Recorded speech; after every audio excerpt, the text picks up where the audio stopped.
first, I call it a ConvoCast. ConvoCast, I like it. Okay. Because Oh, we're that- just talking. We're Cool. just talking. But why are we talking? What is this whole, what is this little conglomerate here? What is it? Cause I don't know, like What's I it mean, called? Versi?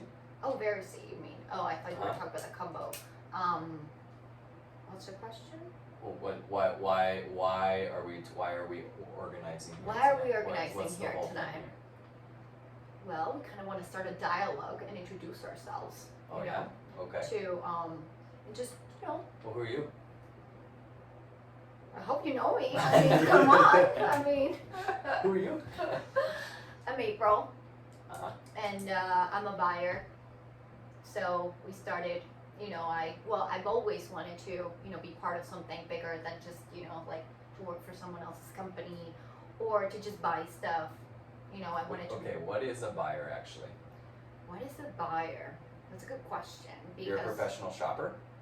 Yeah, Basically? basically. Now you do a lot more than that. Basically. But yeah, it sounds super fun, but it's indeed really hard. It's mostly about making connections. With vendors If it's true from with all over the vendors, world. you gotta make human connections because if you don't have that trust, Mhm. your suppliers are kind of, part of your company. Uh-huh. If they fail you, the whole product fails. Right. The chain has to be So really settled. when you're working for a company, they're trying to make a product like a watch or Uh-huh. something, and maybe they need the band for the Mhm. watch. So you go out and you source the band. You source, depends, if they want the band already made, Uh-huh. already produced, a certain color, a certain whatever, or if they want something custom made, Or like maybe for just their the own raw brand. materials. they Exactly, bring that's when in-house. you get the raw materials, Okay. etc. in terms of specifically what they want. Okay. So that's Okay. how you gotta do. You gotta just So- dig in and reach out to people, connect. We'll come back to that later because there's a thread there about your ability to go find really hard things. Yeah. But also you get Gift. really good deals. Well, I think you just need to know how to create a win-win. You know what I mean? Chicle pega. Chicle pega, yeah, that too. You gotta throw it out there, see Gotta if ask for it the deal. sticks. Go But low, see if it works. To your point, but the relationship is win-win. actually really important to the negotiation, to the course. prices, to how far they're willing to go for The you. trust as The well, trust, the yeah. trust, because there's always, they are giving me their time, their attention, and their labor, and I gotta pay them, Yeah.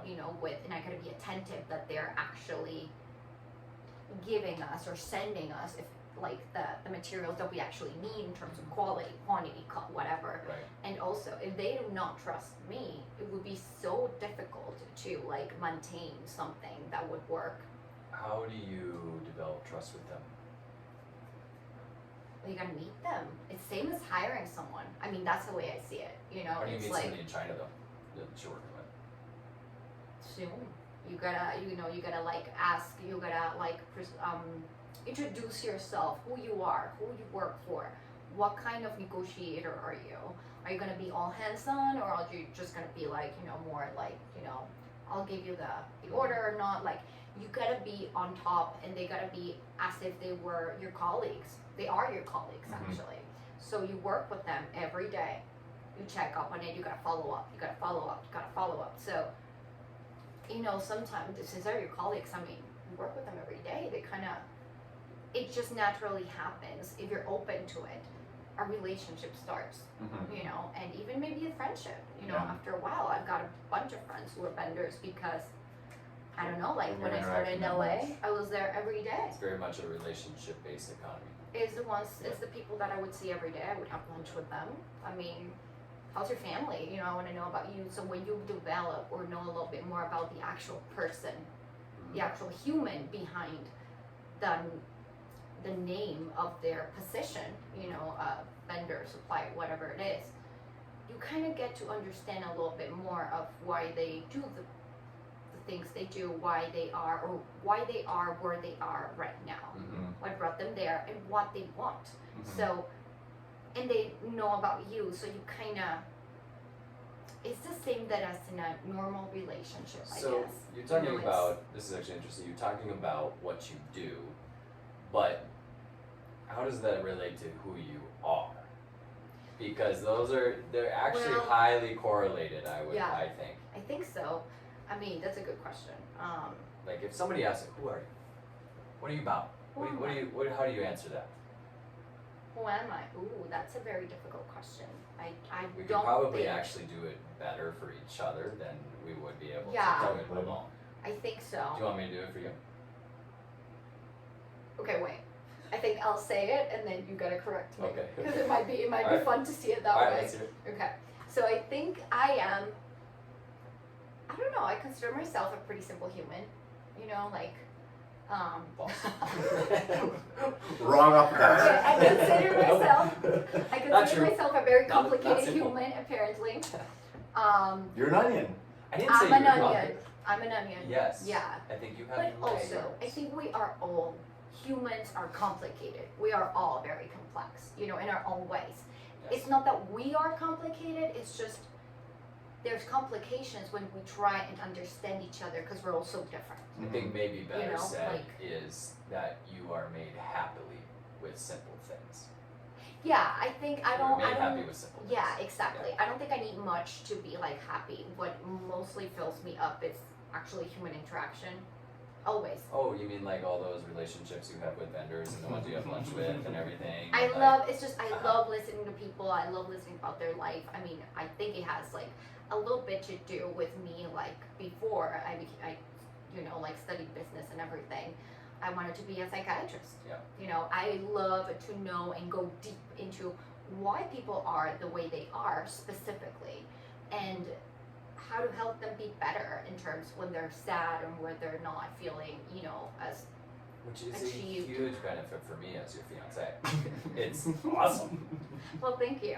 Most of the I time. hope so. Most of the time. Yeah. Or maybe sometimes I feel They a little say- juicy. They say you do not. I mean, people have actually said that having a mother or a father or whatever, like so close that it's like a psychologist or a psychiatrist, it might be like stop, you know, stop like That would be tough. seeing me like I that think. way, you know. Yeah. Yeah, and I say me. I Kind mean, of. but I'm guilty. Of that. course, I guess we all I'm do it, you certainly know, in a guilty way. of being a little too like, Server. What's going on? where's man? that coming from? Yeah. And Right. without giving you the space to kind of like Mhm. get Yeah. into it. Figure it out. Yeah. Okay, so Trevi, What was the question again? who are you? Who am I? Who are you? How? It's funny because April initially started describing what she does professionally in that context, which is going to be really interesting because this whole Verisea project is actually about a melding of everything that we are That we all Yep. do. and the community that we want to build. So interesting that you. So if someone were to ask you, is like, who are you? How do you answer that? Which is a really bad question, by the way, and that was intentional. I It's know. a bad question. Yeah. But I want to ask it because it's telling of like how you want to, you And know, you see project yourself like what kind of probably. energy. you Yeah. Who am I?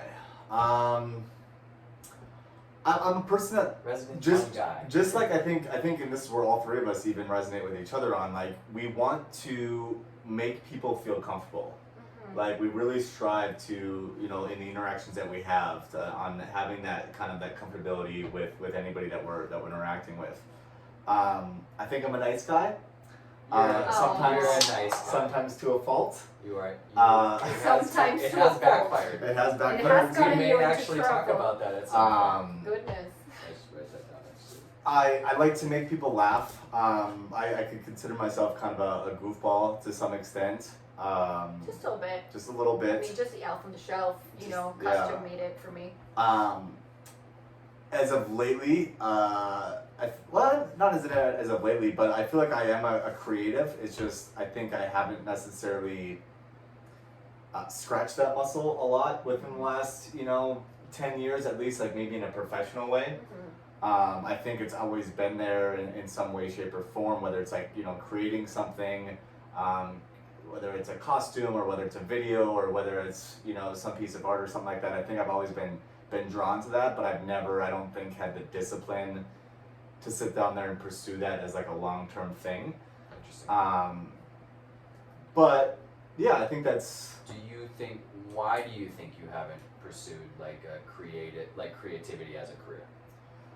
honestly, I think a part of it's just because when you're doing a career that you most, or like, I don't know how do I want to phrase this, when you're doing a career that maybe doesn't fulfill you, I think sometimes drains you at the same time, and then you don't maybe end up doing those things outside of your work. So you don't want to turn your hobby or passion into a career because it might actually drain you of. Not necessarily. No, I'm talking about more so like when you're just doing like a job that maybe isn't creative, it kind of starts to stifle that creativity, and then you don't. You think and then it's actually working against you. Yeah. Your and then everyday job is so you don't. I think if you think if your career was a creative job, I think you'd probably do more creative things outside of it, or at least I would. I feel like.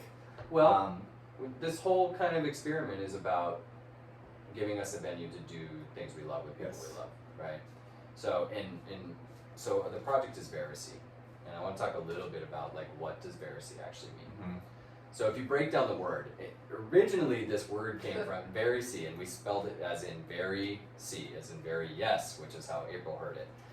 Not how I intended it at all, but actually worked out really, really well because I would say probably 7-8 years ago, I was in New York City, and I was raising funds for a small startup there.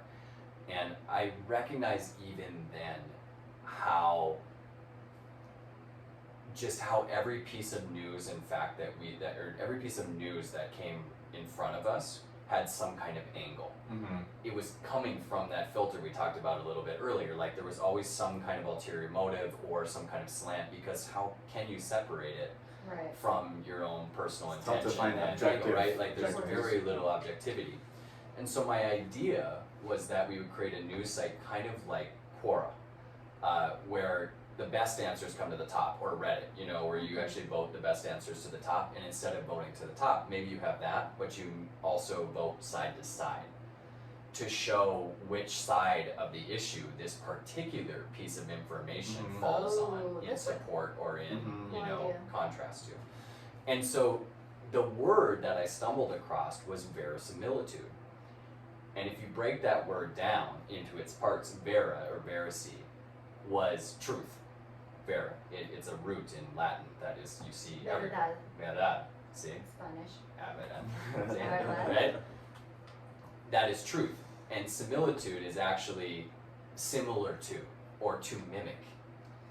And so you are literally, verisimilitude is actually to mimic truth, or to try to approach truth. And you hear this in literary terms a lot, around like how somebody might raise a literary convention in how close are you to approaching truth.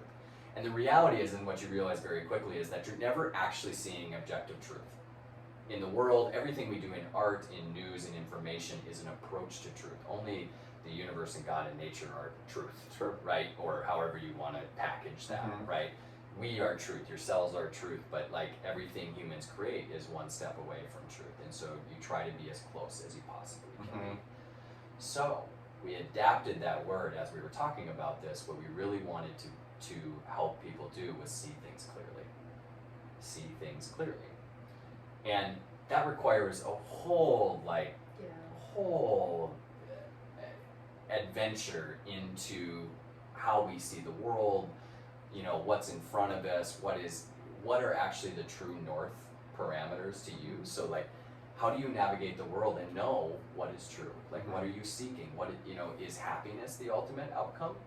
Is security, safety, and this gets... And it's different for everybody, right? It's different for everybody, but ultimately what it came back to was we wanted to be true to ourselves. And verisy, authentic, is actually kind of what developed naturally, organically with us, realizing that, first of all, we wanted to play long-term games with long-term people. So, we're in it for the long haul. Travi and I have been friends for years and years, and we actually bought this house together, which we'll talk a little bit about in a future episode. So we're in it for the long haul as well. But we're stuck with each other. Like, we wanted to work on things with people we loved over a very long time, and playing games that have no end. Because ultimately, as you get to a certain age, you recognize, like, you can either play by everybody else's rules, Right. or you can start to create Your own. and try to actually be true to yourself, to your authentic self, about what rules are you following. stated or unstated, right? Literal or figurative, present or very, very like subconsciously there. And a lot of those are cultural rules and all these other things that we'll talk about. So this Verisy, this project, was a way for us to do that. Exactly. There's quite a bit of things that are going to be related to this, so I want to get, and we're going to talk a little bit about like what is Verisy, where are we starting, but that's actually kind of the backstory behind the name. So when I first wrote Verisy, I wrote it V-E-R-I-S-I as just a straight derivative of verisimilitude. Yep. And then when April wrote it, she wrote it V-E-R-Y-S-I. And I was like, huh, that makes a ton of sense. Because we're going to do a bunch of things with very, very real, very pod, very... Honestly, it's just when I heard the word verisimilitude from you, it's just I can't help but translate a lot of things in my head. Right. So for me, very is muy, Sí. and then similitude, Very, yes. Very, yes. similitud, like Very muy similar. similar, mucha similitud, like muy similar, Very similar. very similitude, Yep. muy Yeah. similar. That's it. So I was like, very C. Yeah. Right. But So I It was There very were a serendipitous. There were a whole, bunch of double meanings that we didn't even Yeah. recognize right away, and I thought it was kind of cool because it actually developed into the exact thing that we hoped it would be. And you're actually seeing, this is the very first time we've really talked about how that came together and Well, I actually why. didn't know until a while after. Right. But Right. it isn't within why? I didn't know that. Yeah. So there is some intention behind it about the root of the word, where it comes from, what it meant to us, and helping people see things clearly.